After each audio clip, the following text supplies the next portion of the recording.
안녕하세요. 요한복음 12장 12절에서 19절입니다. 12절. 다음 날 명절을 맞아 올라온 많은 사람들이 예수께서 예루살렘으로 오신다는 말을 듣고 다음 날이라고 고난주간이 시작되는 바로 그 일요일에 예루살렘 입성이 이루어지고 있습니다. 이날은 교회 역사에 있어서 종려주일로 기념되는 날입니다. 역사적으로 AD 70년에 예루살렘 성전이 로마에 의해 파괴됨으로 인해 그 이후에는 유월절, 칠칠절, 초막절과 같은 절기를 맞이하여 성전을 순례하는 풍습이 종식되었습니다.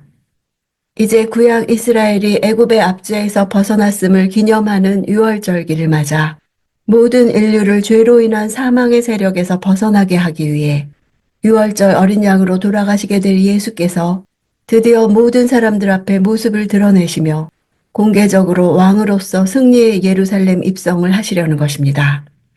자신에게 곧 닥칠 죽음을 아시면서도 하나님께서 정하신 구속사를 이루기 위하여 그 죽음의 장소인 예루살렘으로 나아가시는 이 사건은 예수님의 공생애의 절정이라 할 수 있는 고난주간 사역의 첫걸음이라는 중요한 의미를 지닙니다. 13절. 종려나무 가지를 꺾어들고 예수를 맞으러 나가 호산나 주의 이름으로 오시는 분에게 복이 있도다. 이스라엘의 왕에게 복이 있도다 하고 외쳤습니다. 종려나무 가지를 가지고 맞으러 나간 것은 그들이 예수님을 민족적인 해방을 가져다 주실 메시아로 기대했다는 것을 보여줍니다.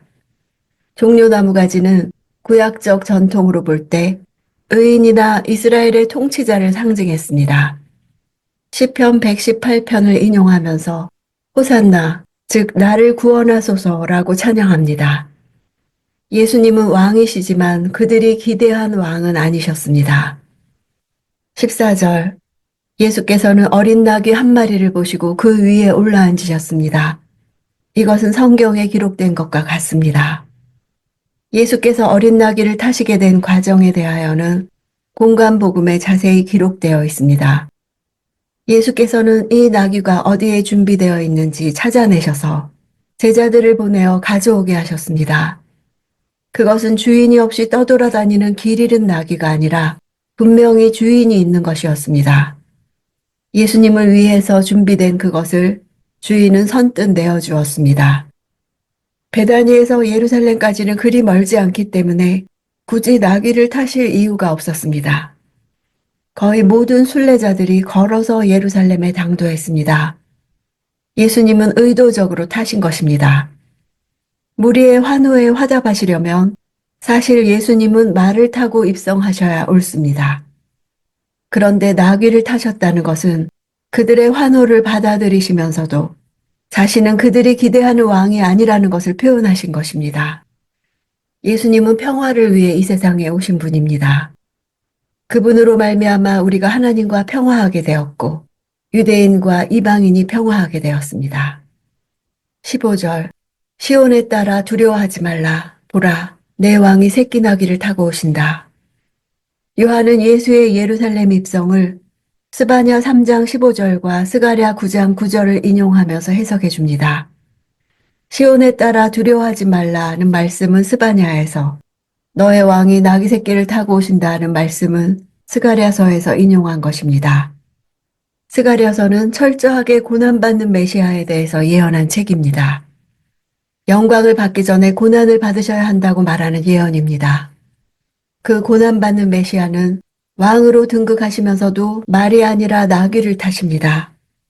무력으로 세상을 평정하는 왕이 아니라 겸손한 평화의 왕으로 오셨음을 보여주기 위해서입니다. 16절. 제자들은 처음에는 이 일을 이해하지 못했습니다.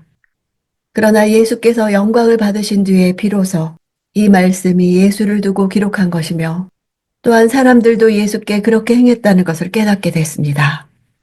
예수님과 3년여 동안의 기간을 통하여 친밀한 교제를 나누었던 제자들조차 예수께서 나귀를 타고 예루살렘에 입성한 이 사건이 이미 구약 성경에서 선포된 메시아를 통해 이루어질 예언의 성취라는 사실을 알지 못했습니다.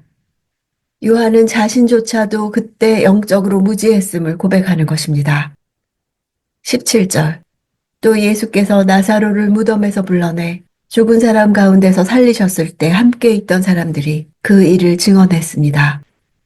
죽었던 나사로를 다시 살리는 놀라운 이적의 현장을 목격한 사람들은 누가 시키지 않았음에도 앞다투어 서로 이 일에 대해 증인이 되고자 자처했던 것입니다.